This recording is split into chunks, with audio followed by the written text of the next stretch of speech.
Hello, I'm David DeLima, speaking to you once again from the Public Schools Club here in Adelaide, South Australia. Our message today is entitled Obeying and Disobeying the Civic Authorities. Obeying and Disobeying the Civic Authorities. Our opening quotable quotation comes from Henry David Thoreau, who said, "Under a government which imprisons unjustly, the true place for a just man is also a prison." Today we will look at 7 areas. Firstly, recognizing God's gift of civic governance. And secondly, scrutinizing the requirements of the legal system. And thirdly today, affirming and obeying worthy or non-objectionable requirements. And fourthly, appealing unjust civic rulings. And fifthly today, responding when appeals do not succeed. Sixthly today, secretly disobeying unacceptable civic obligations. And finally, openly defying unjust civic demands. So we begin with recognizing God's gift of civic governance.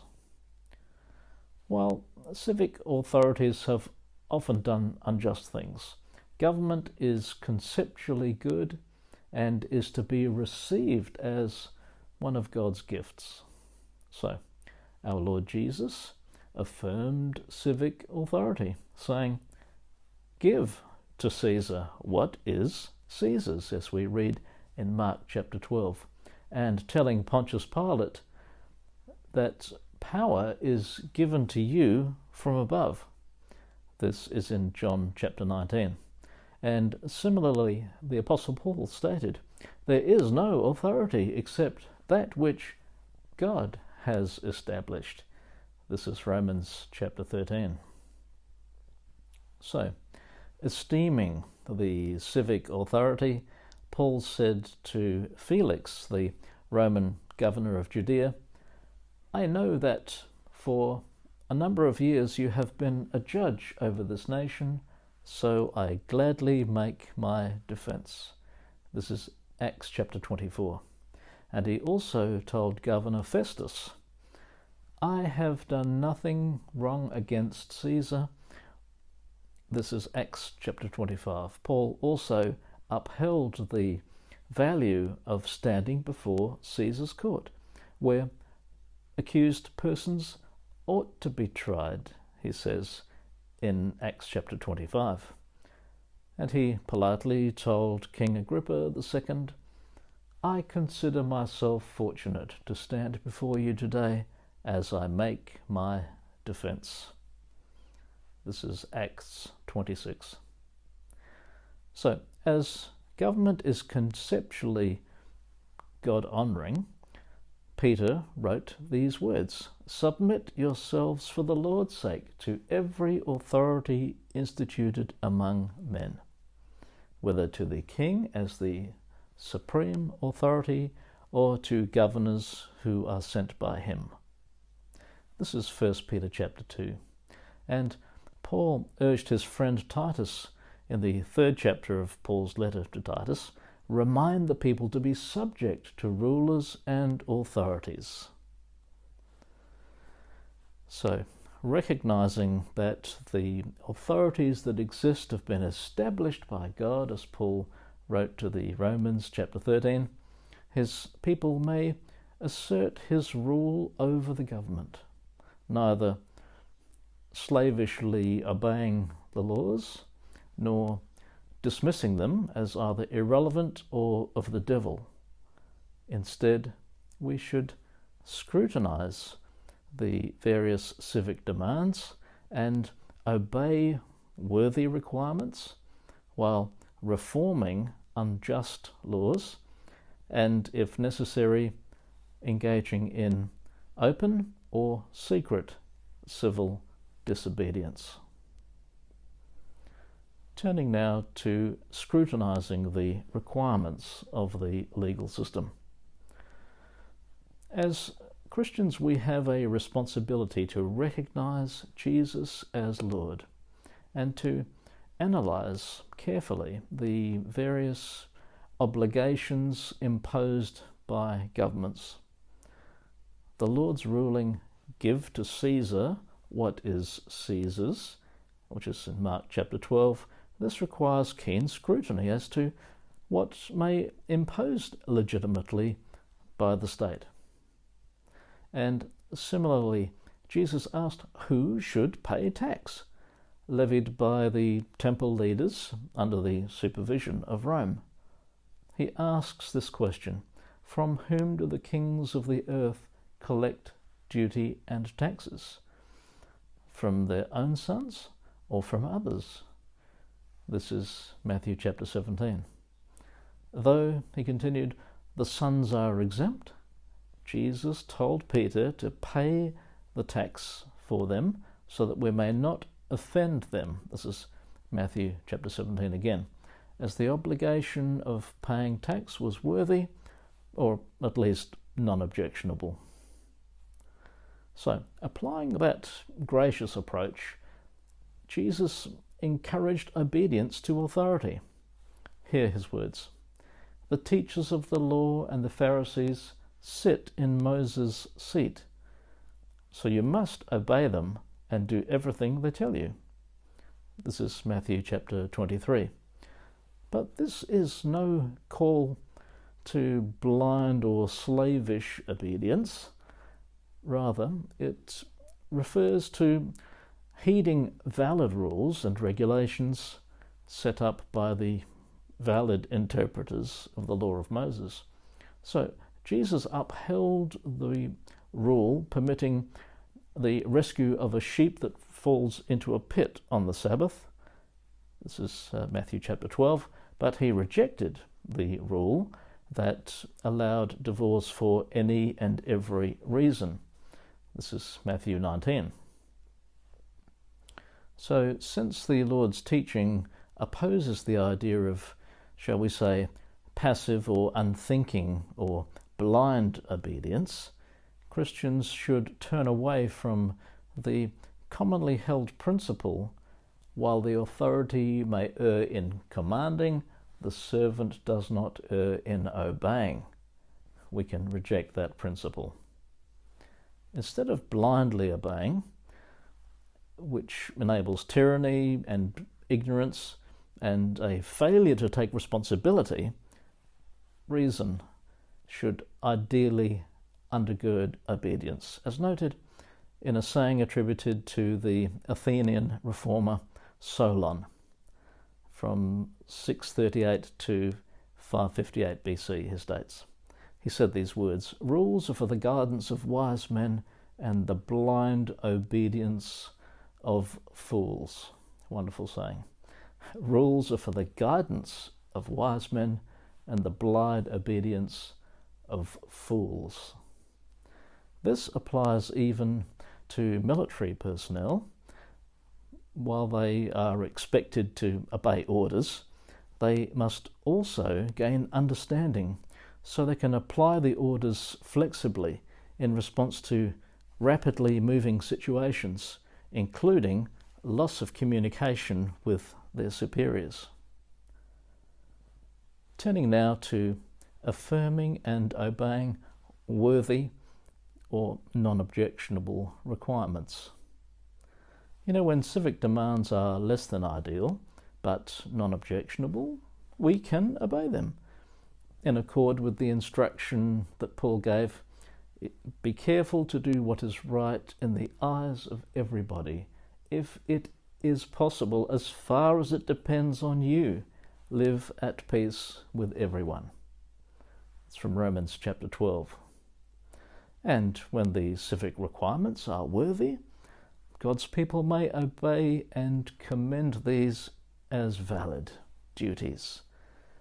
So Paul stated, give everyone what you owe him. If you owe taxes, pay taxes. If revenue, then revenue. If respect, then respect. If honour, then honour. Romans chapter 13.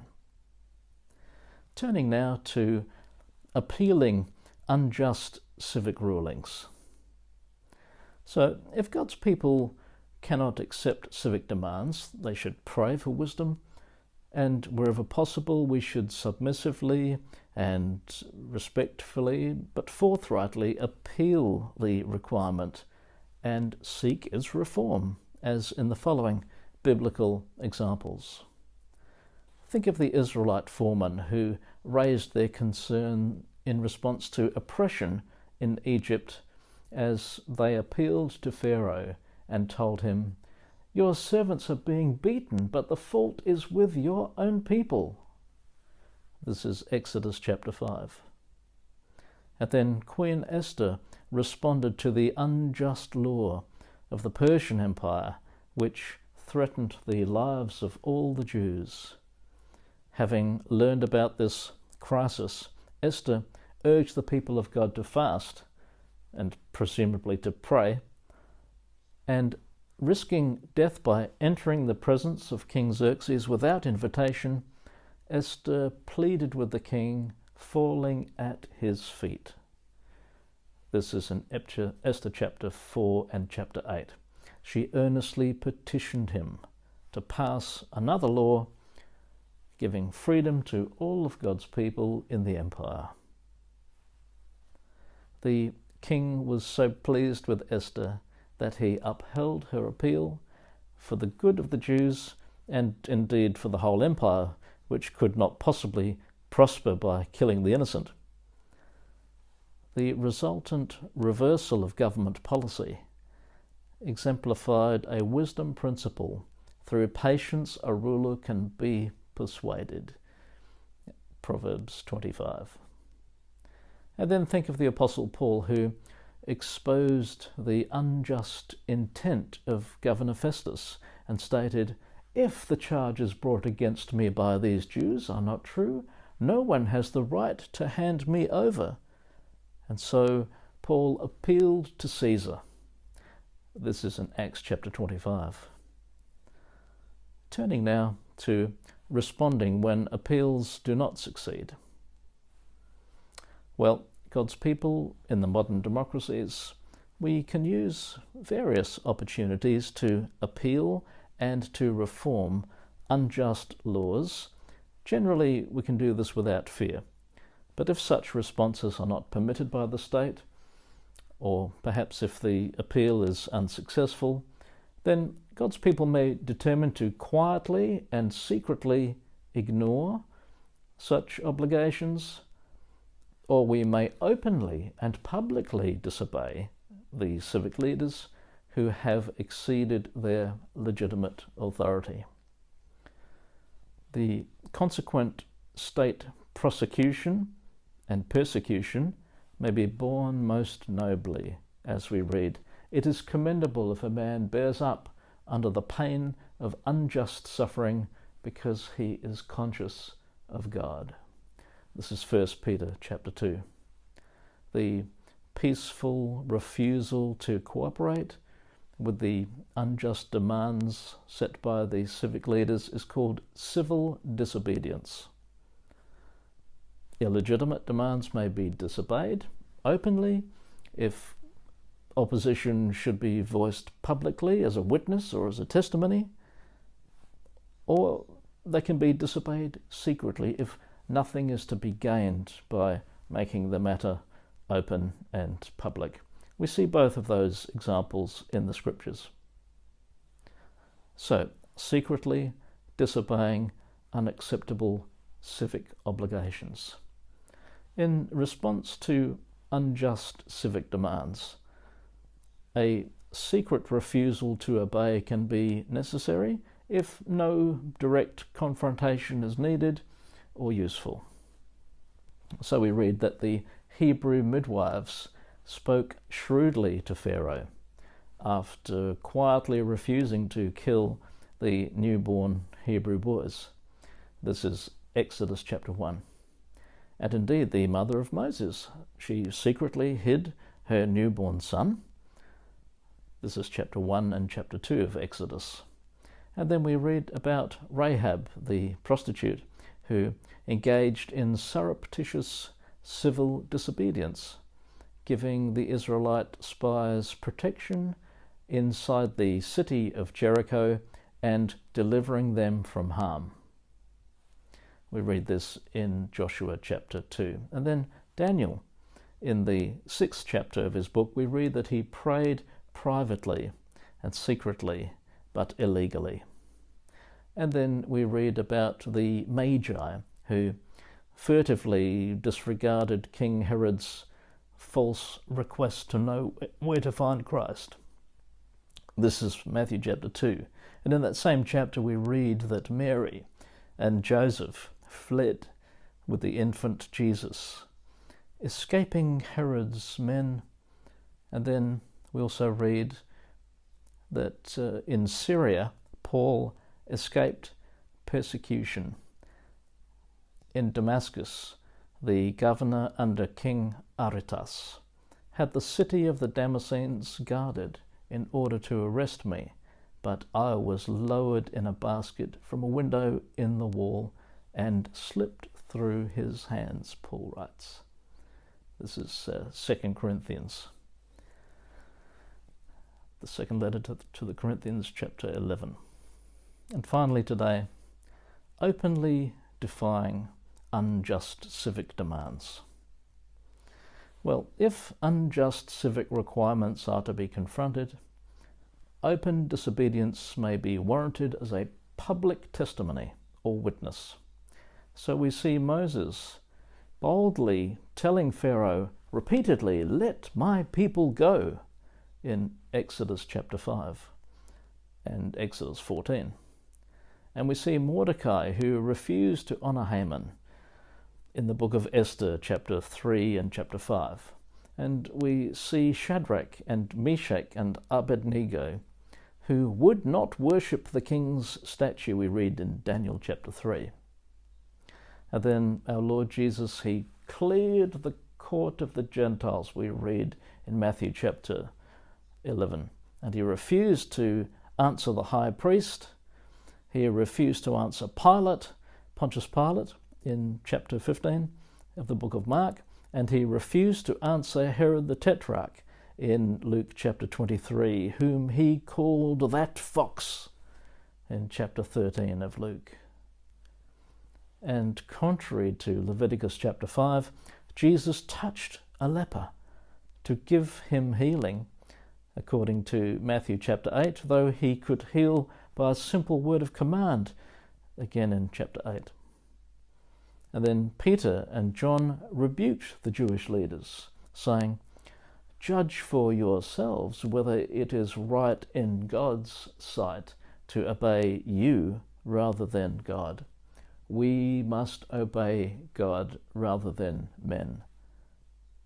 Acts chapter 4 and chapter 5. Among righteous individuals who have openly disobeyed civic authorities, Sir Thomas More is one who comes especially to mind, as he himself was a civic leader. A former Lord Chancellor of England, he refused to endorse the unjust scheme of King Henry VIII to divorce his Queen Catherine of Aragon, calling himself the King's good servant, but God's servant first. Sir Thomas More was jailed and killed, respecting the Lord's teaching, "Give to God what is God's." Mark chapter 12. So let us always remember, better to light a candle than curse the darkness. I'm David de Lima. Cheerio.